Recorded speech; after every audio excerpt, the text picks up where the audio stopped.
Hey, what's up, everyone? My name is Mitchell Saltzman, and I am joined alongside Hazeblade. How you doing, man? I'm doing all right. How are you? I'm doing great, and we are here to basically talk over and react to Hazeblade's sub 25-minute speedrun of Elden Ring. Typically this is something that we would do with a developer here. I hate to break the news. I am not a developer who works at FromSoft, so I'm sorry, Hazeblade. I'm not Hidetaka Miyazaki, but I'm the best that we can scrounge up for you here. I think that's okay. I wanted to talk to you specifically about this run and kind of get your thoughts on some of the tricks and techniques that you use. I also want to talk about some of the quotes that you use while you were streaming this. You said, "I'm pretty sure this category is never going to be a thing." So I wanted to have you elaborate on that. First off, is it a thing a week or two after you recorded this video? So yes, it is a thing, believe it or not. And the way that they set this up, because this glitch that you're going to see a little over halfway into the run just absolutely changes the way that this run is going to be handled. And a lot of people had concerns about that because you're basically gambling when you do this glitch because it's double frame perfect. And when it comes to frame perfect types of glitches to try to skip sections of the game, being frame perfect is already hard enough. Double frame perfect is a whole nother thing. And so this glitch is really bringing up a lot of concerns because there's some evidence that it's hardware dependent and how your PC is set up and things like that. So in order to sort of combat that, but still allow people to run this, they decided to make it as its own category called any percent unrestricted, just so that way it wasn't going to just completely overwrite all of the other categories in the game. And this glitch, which you haven't seen yet, we haven't actually. It's not the thing where he falls down. Can you kind of briefly describe what? Basically, when people see it, how will they know that it's the glitch you're talking about? Um, Basically, I'll be standing still, and then I'll be very far away. So what we do is we hold the block button for a predetermined number of frames while two-handing a longsword.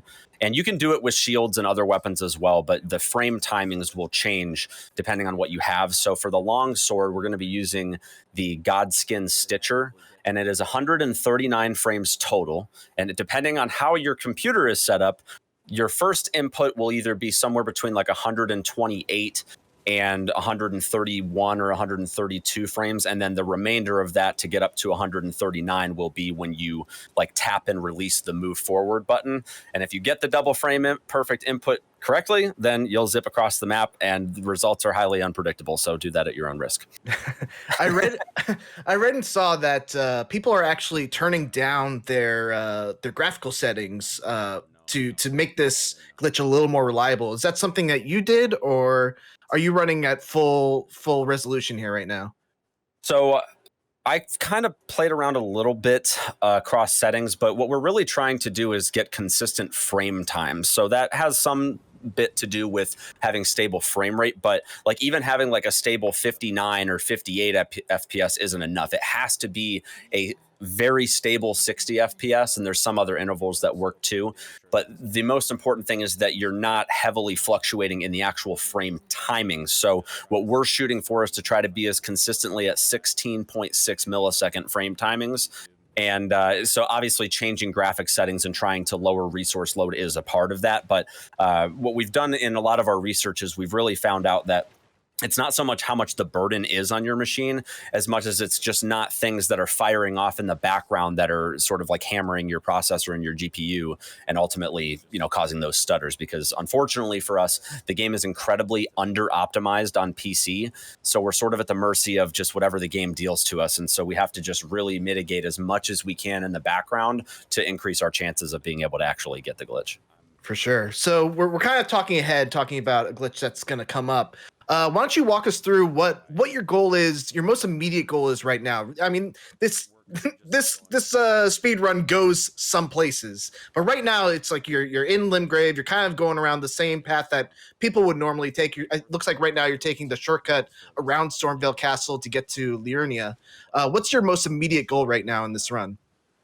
Right. So the first thing we want to do, and this is a little bit different than other Souls games, because normally when you go to get your weapon and things like that, a lot of that stuff is just really conveniently placed in the route because you don't have that open world setting. Right. Unfortunately for us, we have to go get those things, but it's kind of lucky though that what we're going to be using for this route, which is the Ice Rind Hatchet, just so happens to be just a couple of paces out of the way from getting the Academy key, which is going to be required for us to progress through some of this scenario. So what we want to do is we want to get our weapon. We want to upgrade our weapon so that we're dealing enough damage. And then at that point, that's when we're going to start trying to, sort of clip through certain areas and doing some wrong warps and things like that to get us to the end of the game as quickly as possible, and the required bosses that have to go down for us in order to ultimately beat the game. I actually wanted to ask you about that drop that you had there because it looks scary to me. Are there any moments in this run that you do like a fall and you're just worried? Because I think anyone that has played Elden Ring can appreciate like how finicky the fall damage is in this game. Are there any moments where like you have to like take a deep breath before you jump off because you could live, could die? I think when you get a good feel for the Z plane and kind of how much damage you're going to take, it doesn't seem as bad, but fall damage is incredibly weird in this game. It's not like Right. Dark Souls 3 where you fall 5 feet and take half of your health in damage. Dark Souls 3 is crazy with that, but Oh man, there's I was gonna say I just like after playing Elden Ring, I went back to playing Dark Souls 3 and was like just livid at the amount of damage I took for what would just be something you wouldn't even think of in Elden Ring, just like a jump off a small platform. For sure. In this game, it's nice because you do get a much larger window before you start taking fall damage, but it does ramp up very quickly when you hit that threshold, where it's only really a couple of extra feet that you would fall before you actually take enough damage to die. So it does get a little bit nerve-wracking sometimes, but we've really meticulously tried to get these lines set up where we know about how much fall damage we're going to take, and we can sort of plan, health bars accordingly, which fortunately we don't really have to heal because we're stopping and resting at graces and things along the way. One thing that's a little weird though is that sometimes torrent doesn't heal when you fast travel. So there is there's a little RNG involved with this. But sometimes you will actually take enough fall damage where torrent will die even though you won't, because he didn't heal whenever you warped from one area to another. So for example, we just did a wrong warp. We're kind of talking over it here. We did our first wrong warp here where it only saves about 7 seconds, but that does send us a little closer to the Academy. We're picking up the Ice Rind Hatchet here, which is going to be our primary weapon for this run. But yeah, doing that wrong warp, sometimes torrent doesn't heal from that big drop that we just did. So you can actually fall onto that rock where I took damage earlier, and it actually will kill torrent, and it'll cost you a few seconds to get him back up and running. Yeah, and let's go into the wrong warp because one thing that I learned, in researching, doing this video and kind of researching speedruns a little bit, wrong warps are not like exclusive to Elden Ring. In fact, they're using a bunch of different games and speedruns for different games. Ocarina of Time, I think, is probably one of the most notable ones. Can you explain what a wrong warp is and why it's something that is in all these different games? Yeah, wrong warping is a very interesting glitch in the sense that it's really what allows us to get to parts of the game that normally wouldn't be accessible until you kill a certain boss or, just some sort of event trigger that's going to get you progressing through the story. So this game has what's called world phasing. And so when you kill Malekith, that's what actually causes the Erd tree to start burning. It has actually nothing to do with going up and lighting the cauldron or anything like that. So funny. So because of that, we want to wrong warp and get as far ahead to that point as possible, which normally you can't go to Farum Azula until you light the Forge of the Giants. And so there's a hidden element at the 4 belfries, which we're coming up to now, where you can actually go to Farum Azula early, but it takes you to a part of it that's disconnected from the rest of the area. But using this wrong warp glitch, and I'll explain sort of how this works. Basically, what we're doing is we're trying to trick the game into thinking that we're in an area that we can't be. And so the game is like, okay, well, we need to send the player back to the default location of whatever area they're in. So in our case, for Farum Azula, that default location is exactly where you spawn in after igniting the Forge of the Giants. So this is the imbued sword key that we're going to be dropping in to get us to that sort of disconnected part of Farum Azula. And what we're going to do is use that Memory of Grace item. It's kind of like the Dark Sign in Dark Souls. And then we're also going to fast travel within a couple of frames of that taking effect. And what you'll see here is we're going to Stormhill Shack, and it's going to try to put us at the default location for Stormhill Shack, which is out of bounds. So when we quit out and load back in, the game is thinking, okay, where were they last? Okay, they were at Farum Azula last. What's the default location for Farum Azula? Right after where we ignited the Forge of the Giants, except we didn't actually do that. Hence, we wrong warped. Now we're basically at the end of the game, and we didn't even really have to do anything except for just do that wrong warp. So you're basically pulling a con on the video game. Yeah. You're basically just tricking it. Absolutely. So yeah, we've done our second wrong warp now. We're going to be doing another one here in just a moment. But yeah, the whole point of us trying to get here early is obviously we want to kill Malekith because that's what's going to allow us to go ultimately kill the Elden Beast. But we also have some things we need to do here as well, because I mentioned earlier we have to upgrade our weapon. And there's some really good stuff here in Farum Azula. You get to the late game and the game just starts paying you, you know, different items that you can consume to gain runes, somber smithing stones, and this place is littered with all of that stuff. So first and foremost, what we need to do is go get a rune that's going to be consumed for 20,000. That's going to give us enough to level up our character a little bit and get our Ice Rind Hatchet up to +9. And we have another wrong warp coming up that's going to take us to EG, and he's a blacksmith that's going to sell us the Somber Stones 1 through 4. So at that point, we're going to be getting from basically Somber Stone 1 all the way up through number 9. And so for all of the bosses that we're killing, we're already going to have an Ice Rind Hatchet at level 9, 10 being the max level. But because it's just too slow to get the number 10 stone, we're just going to skip past that and just go straight for the kills at +9. Right, and I see one of the things that you're going to do here, or coming up very shortly, you're going to pick up the bell also, which lets you buy more stones as well. Is that also for the Ice Rind Hatchet, or is that from the other weapon that you pick up? So yeah, we're doing all of this to upgrade the Ice Rind Hatchet. So yeah, this bell is coming up here at the end of this hallway, and yeah, we just need to make sure we have enough runes to buy all this stuff because it gets really expensive, and obviously in the early game, there's just not really a good rune economy to solicit that. So we're grabbing this bell here. We're going to be turning that in later, and then while we're at the Handmaiden, we're also going to be buying our actual bell that we can use to summon our spirits, so that way we can break the Elden Beast's AI when the time comes. So lots of breaking happening in this run if you haven't caught the theme yet. Lots of breaking and tricking. Absolutely. So I actually wanted to ask you about the Ice Rind Hatchet, because you know this game has not been out a terribly long time, and you guys have to figure all this stuff out on the fly. Was there, like, before you guys found or like realized the power of the hatchet and the Hoarfrost Stomp, was there another weapon that you guys were looking at as like, oh, this is like the weapon for the speed run, or did you kind of always have your sights on the hatchet? that's a great question. And, you know, obviously early game, you know, we're still, you know, we all play through the game casually the first time. So we're just kind of feeling things out in that first playthrough. That's another wrong warp, by the way, which we're going to use to get to EG. But yeah, in terms of weapons, we actually had thought initially that Reduvia was going to be the way to go because bleeding was very strong on release. And we thought that bleed damage, especially since there's a lot of percentage-based values at play whenever you bleed an enemy, we thought that that would be incredibly useful since the tuning of bosses, especially in the late game, is very high. And they want you to go explore the dungeons and level up your weapons and build up your character before doing these things. So we thought that something percentage-based would be a little bit better since we're going to be under-leveled. So percentages are going to work a lot better than just flat damage.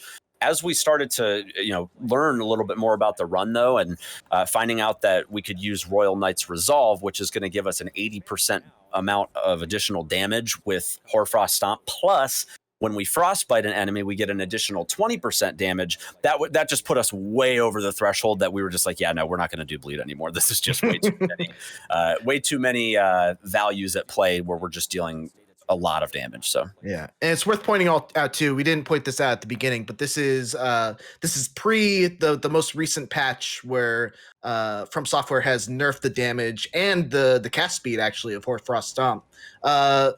How do you feel about that nerf? And I know there was a lot of doomsaying going on about some Elden Run speedrun tricks. Is it as substantial as as people think it is? yes and no. I wouldn't say that FromSoft necessarily tried to like target the speedrun community or anything with those changes, Mhm. because the reality is that there's PvP, right? And something like that in PvP is just it's overtuned, right? And so, balancing those things for PvP makes sense. And even that being said, there are routes in the most recent patch with it's a shield that you put a weapon art on, and you use the Wraith Bell, and the route's called Carrion Retaliation, and you basically can parry your own spell and then Oh yeah. launch these sword arrows at enemies, and it does almost just as much damage as Hoarfrost. Actually, it probably does more damage even. So I would say yes and no. It definitely had an impact, but historically speaking, these things do happen. It's why Bloodborne and Dark Souls 3 and a lot of the other FromSoft games are run on an older patches, because we kind of expect these things to happen. It's pretty common for FromSoft to see things that are overpowered and to want to make sure that it's balanced for PvP. For sure. Now I see on the right hand side the next step of the journey is to reach Volcano Manor. What's your goal in Volcano Manor? Yeah, so Volcano Manor's got some good stuff, just like Farum Azula. And actually, in a casual playthrough, Patches will tell you this is actually, well, this jump we're about to do is definitely a skip. But we actually have a different skip now, which I'll tell you about after this. But Also, that looked really dicey right there. It's rough. I'm actually glad we don't have to do this one anymore, because it's pretty toxic. But we're going to Volcano Manor because that's where we're going to get Royal Knight's Resolve, which is it's an Ash of War that we can use to actually buff Hoarfrost Stomp to give that 80% damage that I was talking about earlier. So they actually did patch this as well. Because it wasn't intended to be used in combination with another Ash of War. It was supposed to just be used for that weapon. So that's no longer present in current patch. But we're going to be getting Royal Knight's Resolve here, as well as the rest of our Somber Stones, so that way we can upgrade the Ice Round Hatchet all the way up to +9. How cool is it as a speedrunner to have like these these interwoven skips that the developer actually intended, where you can get captured by that Iron Maiden, automatically get teleported out to the Volcano Manor? I think personally it's really cool. I think it just adds more to that flavor of open world, right? I mean, although this is definitely a high level area, you are definitely not recommended to be here at the level I'm at right now. I don't know what level I am, but I'm pretty sure it's less than level 20. I'm actually pretty sure we finished this game at very, very low level because we only level up 2 or 3 times. But yeah, I think it's really cool. I think, again, it just adds to that flavor of open worldness, to where even though you probably shouldn't be here, the fact that you can be here, it feels good. It feels good that you can kind of go where you want to go whenever you want. Now, I remember watching this next trick that you are about to do and being like actually upset because of how easy you make this fight. And it's not an easy fight when you first get here. Can you explain what you're about to do to this poor Godskin Noble? Yes, so there is a glitch with this boss where we're going to break his AI by traversing through the fog gate, but again, tricking the game to think that we're not traversing through the fog gate because we're actually clipped through the floor. And if we wait long enough, then it'll kind of the code for starting the boss fight will fall off, because it won't register that we actually made it through the fog gate. And so this Godskin Noble, this poor gentleman over here, is just going to get he did nothing wrong. Decimated. Well, if you've seen how many runs I've lost to Godskin Duo, you'll understand. But he had it coming. Yeah, for but sure. What we're going to do is we're going to backstep and punch, which is going to give us almost the exact distance that we need. You do have to be careful about how you set this up. And then we're going to punch 5 times to get that timing right for the fog gate script to fall off. Then we're going to go in. Because we're not high enough level for Ice Rind Hatchet to one-hand, we do have to two-hand this so that we can actually use Hoarfrost Stomp. But then the rest is history. He's going to go down without too much trouble. Right, and that's why this stomp is not doing ridiculous amounts of damage right now, because you're one-handing it. Two-handing it, yeah. Two-handing. That's why, yeah. It's still going to do just about the same damage as one-handing it, but the problem is that we don't have enough strength to one-hand it, and there's sort of a hidden feature that FromSoft doesn't tell you about. But if you have enough stats, I think it's 75% of the total strength requirement for a weapon, it will allow you to two-hand it instead. So, but yeah, I wanted to talk about another glitch that's actually not featured in this run because it wasn't discovered when this video was made. Mm-hmm. And so that skip we were talking about, where that dicey skip going through the academy, we actually don't do that anymore because we found a way to sort of sacrifice Torrent for the greater good and turn him into a Pegasus. And it's definitely something you'll want to look up or watch your favorite speedrunner speedrun this game, because it's a super cool glitch. But basically what we do is we force Torrent onto a death plane by standing in a certain spot at the academy entrance. And when we resummon him, it actually sort of freezes him on the Z plane. So he's no longer affected by gravity, and we can actually start flying. And the way that we increase or decrease our height is obviously by running into objects and such. But yeah, we don't even have to do that skip anymore because we can actually just hop on Torrent and just run right to that giant elevator where we get kidnapped instead of having to go all the way around. That's right. I was actually because this was the first, I think, sub 25-minute run that was done for Elden Ring, right? And then someone, I think Distortion, is his name Distortion, the other speedrunner? Distortion too. He did in sub 20, and I was kind of watching both of your speedruns side by side and kind of seeing the differences between them. And I saw that, and I'm glad you brought it up because I was going to ask you about it. But it is super crazy to just watch Torrent just run around the side of this building.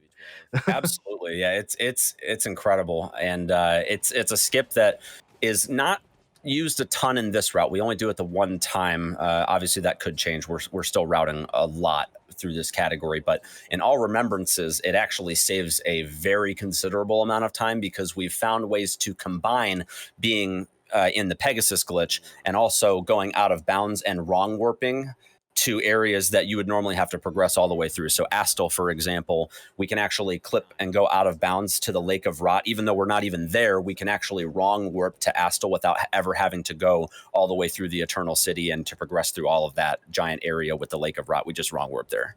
Crazy.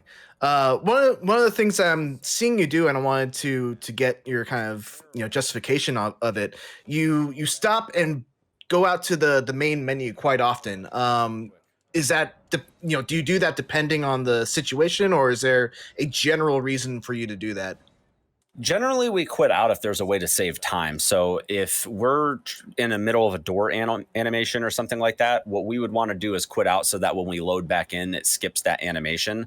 Sometimes we quit out to get out of combat. There's really a variety of reasons, but it's usually so that way we can try to get to where we're trying to go either faster or a little bit more safely. So like if you quit out and there's enemies chasing you, will the enemies like revert to their natural position and you won't be in combat? Correct. Okay, cool. And I think coming up is your zip trick. It's time. Yep. So this is the zip. This is what has really pushed the boundaries of this category.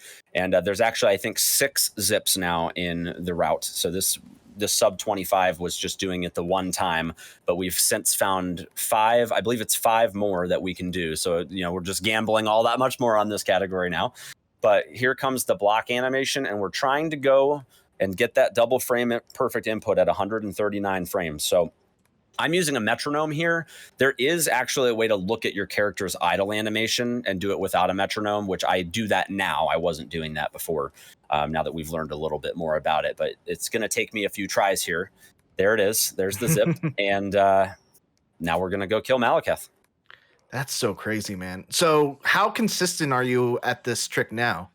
Not consistent at all. No, still not consistent. So this was kind of like a miracle kind of run here. Yeah, I mean, it definitely took me quite a few hours of grinding to try to get the right luck. And I was very fortunate to be the first to get the sub 25. I mean, it was, obviously now that we know more of these zips can be found, it's made it a little bit easier to get it if you just are willing to gamble. But yeah, I mean, it's a very, very difficult skip to try and learn. And when you do learn it, it's one of those things that it's never going to be 100% consistent, because it's really just not humanly possible to see 139 frames and get that 100% of the time on a double frame perfect input. For sure. So how are you feeling right now at this point of the run? Are you feeling pretty good looking at your time, or? Yeah, I mean, I try not to look at the splits too much unless there's a lot of downtime in the run. But we've got two big parts left coming up. We have to get Giddy and Skip quickly, and then we also have to be able to break Elden Beast's AI. And so I'll walk you guys through that when we get there. But those two things, it's very easy to lose a lot of time when it comes to soul speedruns. So just something as simple as not getting a skip and having to run back around and do it again can cost 10 or 15 seconds. Dying to a boss can cost minutes. So I'm definitely feeling good that we got Malekith down, because he can definitely troll a little bit. But this run is by no means over. When it comes to speedrunning Elden Ring, this run is not over until it's over. And so while my heart's definitely racing a little bit and I'm feeling really good, I know that there is still a lot of this run left, and there's a lot of time for things to go wrong. Yeah, I mean, the craziest thing about this is that you still have Ratagon to go through, and there's no way to break Ratagon's AI, right? There is No, actually, there is. but Okay, yes, there is a way to do it, but it's not feasible in this category. got So it. I actually have been running a lot of all remembrances lately, which I actually got world record today. Well, Um, congrats. Thank you. And yeah, so in all remembrances, we can actually use the Sword of Night and Flame to get a partial break on his AI. But there's certain weapons and different sorceries and things you can use. The Carrion Slicer is one of the sorceries you can use that actually allows you to just completely shut him down from the time you start the fight until the time his HP reaches 0. So it is possible, just not applicable in every single route. Fun fact: the Carrion Slicer, as someone who was reviewing this game and had no idea what was actually good, the Carrion Slicer was like my go-to spell for the majority of my playthrough of this game when I was reviewing it. Nice. I actually never even found it in my first playthrough. I didn't find out about it until after the fact, but I've definitely gone against it. I believe Fia's champions, one of them uses it as the spell, and it gets the better of me in all remembrances quite often. Yeah, it's a super cool spell, especially as someone who wants to experiment with magic, but also doesn't want to throw away that melee kind of play style that I usually play with in a Dark Souls game. But yeah, you just did a crazy little jumping skip right here. Is that something that you like? How do you find out some of these things? Is it just like jumping all over the geometry? That's a great question, and the reality is, it's found by the community. Really, I mean, there's millions of people playing this game, millions of people, that have opportunities to find that stuff, and a lot of people now more than ever are recording their gameplay and putting it on YouTube, and that's really how a lot of this stuff gets found. It's how the Pegasus glitch was found, and once we found out about this one, it was a lot of trial and error to try to figure it out. But QTT6. Who's another amazing speedrunner, was able to find a way for us to actually switch. Most of us use a controller to play this game, but you actually hot swap in this section to mouse and keyboard to perform that skip, which ultimately prevents us from having to kill Gideon. So it ends up saving us about 20 seconds. And then we're also going to skip Godfrey right here too by this little jump that we're doing. Bye, Godfrey.